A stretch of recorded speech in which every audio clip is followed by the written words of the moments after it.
आज हम क्लास 10 के द्विघात समीकरण के कुछ क्वेश्चनों को और सॉल्व करेंगे। जैसे कि हम पिछले लेक्चर में हमने बताया था द्विघात समीकरण होती क्या है, कितने टाइप की होती है, उसको सॉल्व कैसे किया जाता है, विविधकर क्या होता है, मूलों की प्रकृति कैसे ज्ञात की जाती है, इन सब के बारे में हमने बताया था। आज हम कुछ लैंग्वेज वाले क्वेश्चन लेंगे जिसको पढ़ के समझ के हम क्या करेंगे, एक द्विघात समीकरण बनाएंगे और द्विघात समीकरण को बनाकर उसको सॉल्व करके उसके मूल निकालेंगे या आंसर निकालेंगे। ठीक है, तो उससे हमें उस क्वेश्चनों का क्या मिल जाएगा, आंसर मिल जाएगा। जैसे हम पहला क्वेश्चन देखते हैं, दो क्रमागत सम संख्याओं का गुणनफल 528 है, संख्याएं ज्ञात करनी। दो संख्याएं ऐसी हैं जिनको दोनों सम है और क्रम से है। क्रम से है, क्रमागत का मतलब क्या है, जैसे 2 है तो दूसरी 4 होगी, अगर एक 8 है तो दूसरी 10 होगी, एक 14 है तो दूसरी 16 होगी। ठीक है, मतलब क्रम से सम संख्या 2 के बाद 4 होती है, 10 के बाद 12 होती है, 20 के बाद 22 होती है, ऐसे 24 के बाद 26 होती है। तो क्रम से कौन सी संख्या हमें नहीं पता, लेकिन जब हम सम संख्याओं को देखते हैं क्रम से, जैसे क्रम से सम संख्याएं ये हैं, ये है, ये है, ये है, ये सब क्रम से सम संख्याएं। ठीक, तो इनको देखने पे हमें यह पता चलता है कि जो पहली संख्या है वो दूसरी संख्या से क्या है, दो छोटी है, या दूसरी संख्या जो है वो पहली से क्या है, दो बड़ी है। ये तो पता चलता है इनको देखने पे। तो हम क्या करेंगे, ऐसी दो संख्याएं हैं जिनको गुणनखंड करने पे 528 आता है।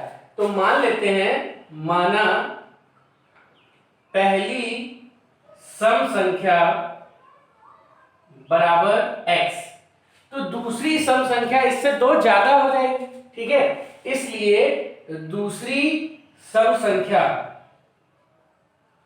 बराबर क्या हो जाएगी, x + 2। जब क्रमागत सम संख्या या विषम संख्या लेते हैं तो 2 आगे बढ़ जाती है। ठीक, और क्रमागत संख्या लिखा हो, सम विषम की बात ना करें तो 1 बढ़ती है। ठीक है, जैसे 6 के बाद 7, 8 के बाद 9। ठीक, तो यहाँ क्रम संख्या 2 सम संख्या थी, इसलिए 2 बढ़ा दी। अब देखो क्या कह रहा है, दो क्रमागत सम संख्याएं मिल गई का गुणनफल 528 है। तो प्रश्नानुसार इन दोनों संख्याओं का जो गुणनफल है वो कितना है, 528। सॉल्व कर लेंगे, x² 2x और उधर 528, ये इधर आएगा x² + 2x - 500 280। अब ये क्या मिल गया हमको, द्विघात समीकरण। द्विघात समीकरण को सॉल्व करने के हमने 3 मेथड बताए थे, तो हम जिस मेथड को चाहे उस मेथड से निकाल सकते हैं। तो जब हम इसको सॉल्व करेंगे तो x के 2 मान आएंगे, हो सकता है दोनों सम आए, हो सकता है दोनों सम ना आए, एक सम आए एक विषम आए। तो जब सम आएगा वो ही लेंगे हम। ठीक है, 528 को ऐसा तोड़ेंगे कि घटाने पे 2। जैसे हम क्या करते हैं कि गुणनखंड पहले यूज करते हैं, अगर नहीं कर पा रहे हैं तो हम फॉर्मूले से भी कर सकते हैं। ठीक है, और फॉर्मूले से कर लेते हैं, और अगर चाहे तो उर्वर बना के भी कर सकते हैं। तो जैसे मान लो हम 528 कैसे टुकड़े करें कि घटाने पे 2 आए, हम जल्दी नहीं कैलकुलेट कर पा रहे हैं, तो फार्मूला हमने बताया था x = क्या होता है, -b की जगह 2 है, प्लस माइनस √b², यानी 2 का स्क्वायर, -4 × a × c।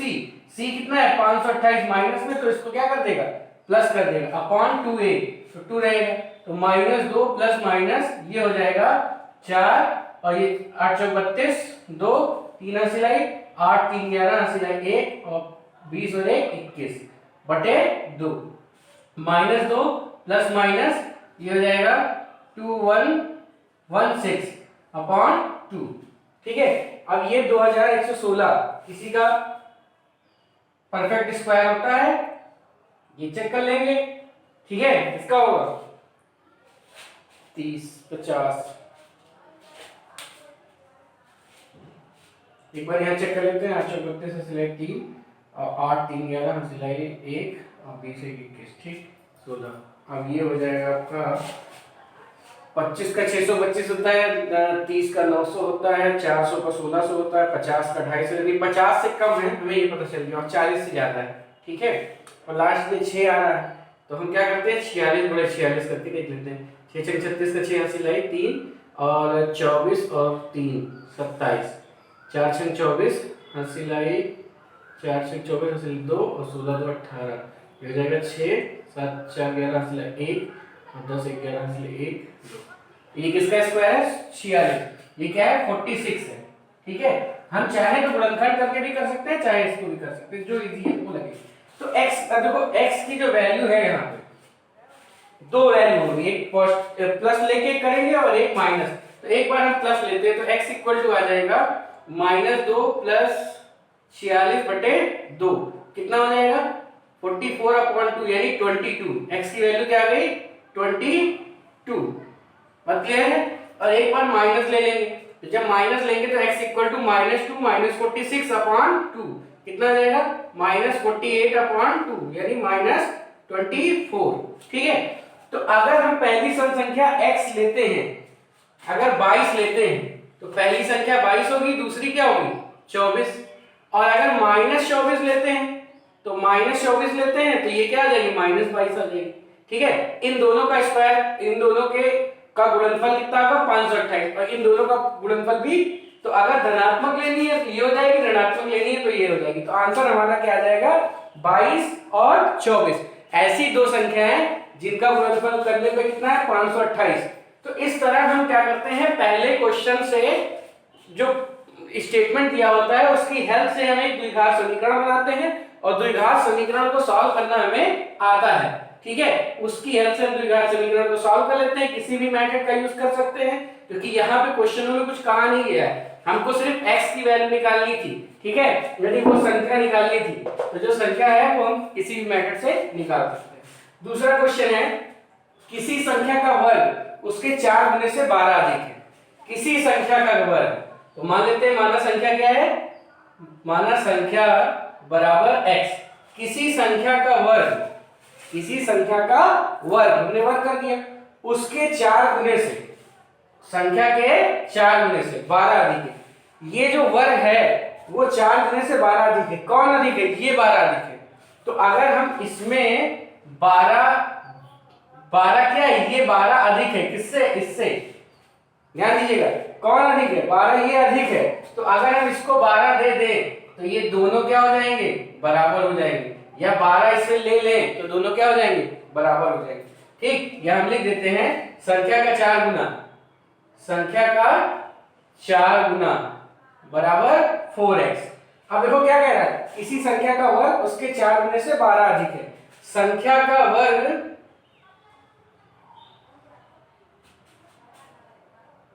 संख्या का वर्ग मतलब x², 4x से 12 अधिक है, यही तो मतलब है। या लिख सकते हैं x² जो है वो 4x से 12 अधिक है, यानी x² -12 = 4x भी लिख सकते हैं। ठीक, तो ये हो जाएगा x² -4x -12 = 0। ये द्विघात समीकरण बन गए। अब इसको सॉल्व कर लेंगे। 12 को ऐसा तोड़ेंगे, घटाने पे 4 है, 6 दूनी 12। तो x² 6 - 2 × x -12 = 0। x² -6x + 2x -12 = 0। Minus था इसलिए साइन क्या हो जाएंगे चेंज। कॉमन क्या है x कॉमन लेंगे तो x -6, और यहाँ 2 कॉमन ले लेंगे x -6। दोनों जगह से कॉमन क्या मिल गया x -6, बचा क्या x + 2 = 0। तो जब x -6 = 0 तो x = 6, और जब x + 2 = 0 x = -2। तो संख्या क्या कह रही है, संख्या का वर्ग, संख्या का वर्ग इससे क्या आएगा 36। संख्या के 4 गुने से 12 अधिक है। तो यहां देखते हैं कि जो 24 है वो 36 है, वो 24 से क्या है 12 अधिक है। हम आंसर भी चेक कर सकते हैं। संख्या का वर्ग उसके 4 गुने से, तो यहां से कंडीशन नहीं फुलफिल हो रही है, तो हमारा आंसर जो होगा वो ये नहीं होगा, बल्कि क्या होगा ये। अतः अभीष्ट संख्या, चेक कर लेते हैं दोनों कंडीशन पे, बराबर 6। संख्या का वर्ग यानी इसका वर्ग यानी कितना है 36, और उसके 4 गुने से यानी 24 से 12 अधिक है। तो 36 हम देखते हैं कि 24 से 12 अधिक आती है, तो इस कंडीशन पे आंसर आ रहा है, तो ये हमारा आंसर हो जाएगा। ठीक है, तो ये कुल मिला के किया जाता है। ठीक, आज हम कुछ इजी क्वेश्चन बता रहे हैं, कल थोड़ा इससे भी टफ क्वेश्चन लेंगे। तो आज आप लोग इजी क्वेश्चन समझिए और करिए। ठीक, जैसे तीसरा क्वेश्चन है, किसी धनात्मक संख्या और उसके धनात्मक वर्गमूल का योग। किसी धनात्मक संख्या, तो मान लेते हैं माना संख्या क्या है, संख्या बराबर x, संख्या का वर्गमूल क्या हो जाएगा, संख्या का वर्गमूल हो जाएगा √x। किसी संख्या की बात कर रहे थे और उसके वर्गमूल की बात कर रहे थे, का योग 12 है, ठीक, इन दोनों का योग जो है वो क्या है 12 है, तो ये रूट आ रहा है। तो ऐसा करें हम, संख्या अगर x² मान लें, संख्या क्या मान लें x², तो उसका वर्गमूल क्या हो जाएगा x, तो संख्या x² मानेंगे तो उसका वर्गमूल क्या हो जाएगा x, इन दोनों का योग कितना आ रहा है 12, ठीक। प्रश्नानुसार क्या कह रहा है, संख्या और उसका वर्गमूल, तो संख्या x² माने थे, ये ध्यान रखना। तो अब देखो 12 को ऐसा तोड़ो कि घटाने पे 1 है, तो 4 3 12, 4x - 3x - 12 is equal to 0, x common ले लिए x + 4 - 3 कॉमन ले लिए x + 4 इज इक्वल टू 0, तो x + 4 और x - 3 इज इक्वल टू 0। तो जब x + 4 is equal to 0, x equal to -4, लेकिन संख्या क्या है धनात्मक है, क्वेश्चन में क्या दिया था संख्या धनात्मक है, तो ये नहीं होगी। जब x - 3 is equal to 0, x equal to 3, ठीक, नहीं हो सकती क्योंकि संख्या हमने क्या ली है, संख्या की बात कर रहे हैं, अतः संख्या क्या होगी, अतः संख्या या तो 16 होगी या 9 होगी। अब देखते हैं कि आंसर किस पे सेटिस्फाई हो रहा है, क्योंकि इस संख्या हमने x² मानी थी, तो x² 16 भी हो सकती है। तो संख्या का वर्गमूल, संख्या का वर्गमूल दोनों का योग करने पे कितना आ रहा है 12, नहीं आ रहा है, संख्या और उसके वर्गमूल को जब जोड़ते हैं तो क्या 12 नहीं आता इस कंडीशन पे, इस कंडीशन पे नहीं आ रहा है। इस कंडीशन पे देखते हैं संख्या और उसका वर्गमूल 3 जोड़ेंगे तो कितना आ जाएगा 12, तो अतः संख्या क्या होगी 9 होगी, ठीक है, क्योंकि संख्या क्या होगी x² यानी x 9 था, x था, संख्या 3 थी, तो स्क्वायर क्या हो जाएगा यहाँ पे 9 हो जाएगा, ठीक, क्योंकि संख्या हमने x² मानी थी, तो हमें x² निकालना है ना कि x निकालना है, ठीक। तो आंसर क्या आ जाएगा 9, एक संख्या 9 है उसका वर्गमूल 3 होगा, जोड़ेंगे तो 12 आ जाएगा, ठीक। आंसर एक बार चेक भी कर लिया तुमने, तो क्योंकि दो आंसर आते हैं तो एक कभी-कभी सेटिस्फाई होता है और दूसरा नहीं होता है, तो जो सेटिस्फाई हो रहा है उसको ही हम लेंगे, ठीक। आते हैं क्वेश्चन नंबर 5 पे। क्या परिमाप 80 मीटर तथा क्षेत्रफल 400 मीटर स्क्वायर के एक पार्क को बनाना संभव है यदि उसकी लंबाई और चौड़ाई दी हो, ठीक। परिमाप 80 है और क्षेत्रफल 400 है, तो क्या ऐसा कोई हम पार्क बना सकते हैं जिसकी परिमाप 80 और क्षेत्रफल 400 हो, ठीक है। तो हम देखते हैं, ठीक है, और पार्क कैसा है, परिमाप 80 मीटर क्षेत्रफल 400 का एक पार्क बनाना है, चाहे जिस आकृति का। तो परिमाप जो होता है वो क्या होता है, परिमाप होता है 2 लंबाई प्लस चौड़ाई। मान लेते हैं पार्क हम बना लेते हैं, हमने एक पार्क बनाया है जिसकी ये लंबाई है और ये चौड़ाई, और परिमाप किसके बराबर दिया है 80 के बराबर दिया है, तो लंबाई प्लस चौड़ाई कितना आ जाएगा 80 आ जाएगा, चौड़ाई बराबर कितना आ जाएगा 80 माइनस लंबाई, ठीक। तो मान लेते हैं माना पार्क की लंबाई बराबर x, पार्क की लंबाई कितना मान लिया x मीटर, इसलिए पार्क की चौड़ाई कितनी हो जाएगी, चौड़ाई कितनी हो जाएगी 80 माइनस लंबाई, 80 माइनस x मीटर, ठीक, ये चौड़ाई होगी। तो क्षेत्रफल क्या होगा, क्षेत्रफल बराबर हो जाएगा लंबाई गुणे चौड़ाई। अब क्वेश्चन में क्षेत्रफल कितना दिया है, ये हमारा क्षेत्रफल हुआ और क्वेश्चन के अनुसार क्षेत्रफल 400 है, ठीक है, प्रश्नानुसार। तो यहां से जब इसको सॉल्व करेंगे तो 80x minus x² is equal to 400, एक तो आएगा, तो x² उधर लेंगे माइनस 80x प्लस 400 बराबर क्या आ जाएगा 0, ये एक द्विघात समीकरण बन गई। अब 400 को ऐसा तोड़ो कि जोड़ने पे 80 है, गुणा करने पे कितना है, गुणा करने पे आपका कितना है 400 और जोड़ने पे कितना है 80। तो जब हम इस तरह के करते हुए फैक्टर हम नहीं कर पाते तो एक बार तोड़ लिया करो, क्या 200 को 2 से करेंगे तो 80 आएगा, नहीं, 100 को 4 से करेंगे 80 आएगा, नहीं, 2 से 50 को 8 से करेंगे 80 आएगा नहीं, 2 कर लिए 25, तो यहाँ 16 करेंगे तो 80 आएगा नहीं, और फिर ये 5 से 5 दूनी 10 दूना 20 दूना 40 दूना 80, 80 बच्चे 85 आ जाएगा। ठीक है, तो इसी को सेट करना हो, अगर नहीं कर पा रहे तो सीधा है फॉर्मूला। ठीक, हो सकता है कि ऐसा कुछ काल्पनिक संख्या आने लगे, तो हम क्या करेंगे, x की वैल्यू हो जाएगी -b, यानी 80 प्लस में आ जाएगा, प्लस माइनस बी स्क्वायर यानी 80 का स्क्वायर 6400, माइनस 4 इंटू ए इंटू सी, 4 इंटू ए इंटू सी 400 बटे 2a, 2 इंटू ए की वैल्यू 1। सॉल्व करना है, जैसे आप चाहें वैसे सॉल्व कर सकते हैं। तो ये 6400 हो गया, और ये 4 चौक 16 चौको 64, ये भी 6400 हो गया बटे 2, तो आंसर आया 80 बटे 2।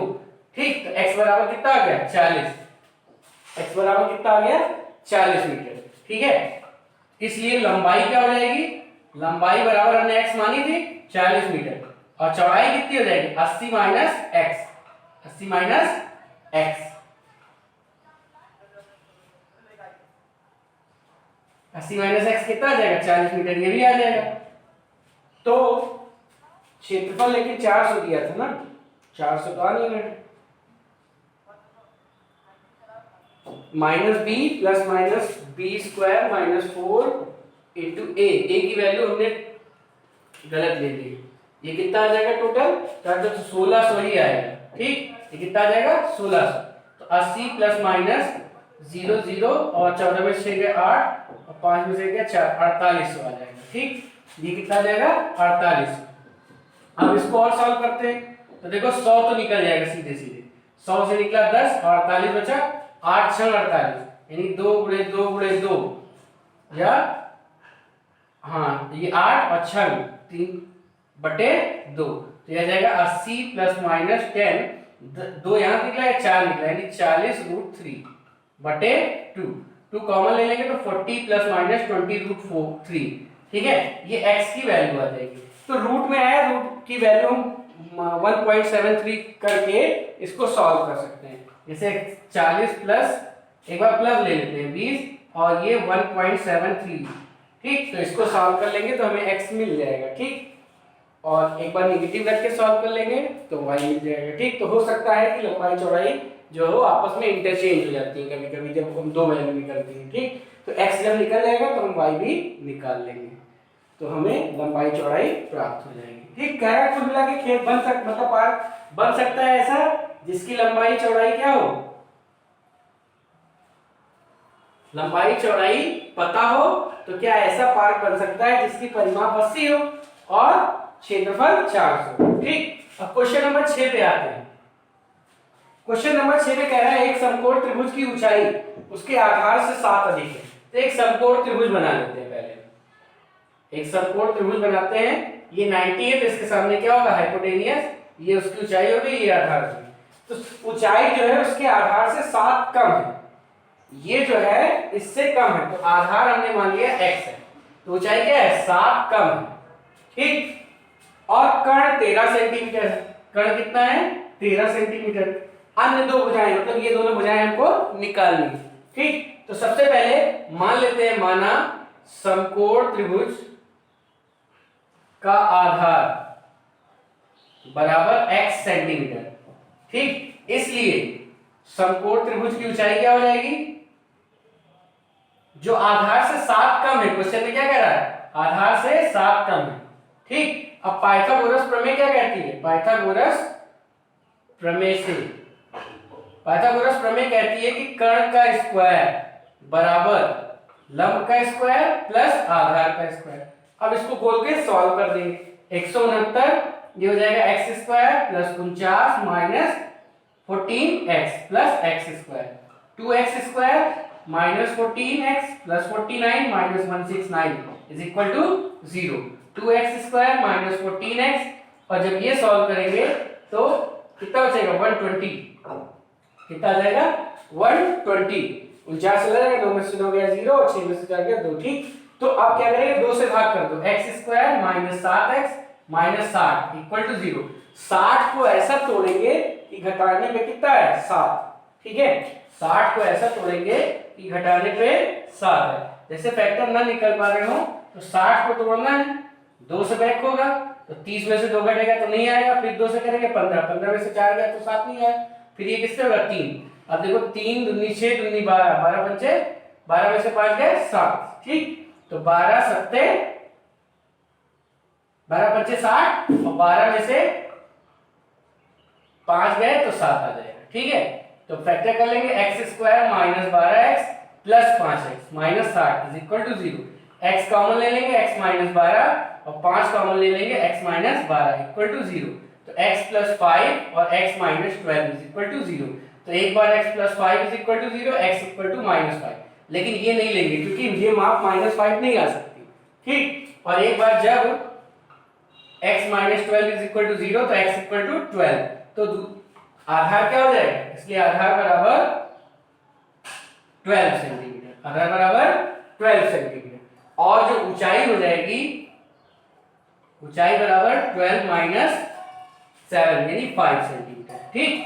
तो समकोण त्रिभुज की बात कर रहा था, जो आधार है, जो ऊंचाई है वो आधार से 7 कम है, तो आधार हमने x मान लिया तो ऊंचाई क्या हो जाएगी 7 कम हो जाएगी। और कर्ण दिया हुआ था, पाइथागोरस प्रमेय जब हमने लगाई तो ये द्विघात समीकरण बन गया, और द्विघात समीकरण को सॉल्व करके x की वैल्यू निकालिए। अब यहाँ पे हमें यही देखना रहता है, जो वैल्यू निकलती है 2 निकलती है, लेकिन माइनस में आ रही है तो कभी भी माइनस में माप तो हो नहीं सकती, इसलिए हम क्या करेंगे पॉजिटिव वाली वैल्यू ले लेंगे। तो इस तरह लैंग्वेज के क्वेश्चन को समझना है आपको, और एक द्विघात समीकरण बनानी है और द्विघात समीकरण को सॉल्व कर लेना है, ठीक है। तो आज हमने कुछ छोटे छोटे क्वेश्चन बताए थे, इससे रिलेटेड कल हम और भी क्वेश्चन बताएंगे, दूरी, समय चाल वाले, आयु वाले, ठीक है। बहुत सारी टाइप के क्वेश्चन होते हैं, इसमें कोई भी क्वेश्चन हो सकता है, ज्यामितीय से रिलेटेड हो सकता है, ठीक है, और भिन्नात्मक संख्याओं का हो सकता है, आंसर से 4 अधिक है, इस टाइप का भी क्वेश्चन हो सकता है। इसमें बहुत सारे क्वेश्चन होते हैं, तो आपको खुद पढ़ना है, खुद द्विघात समीकरण बनानी है समझ के,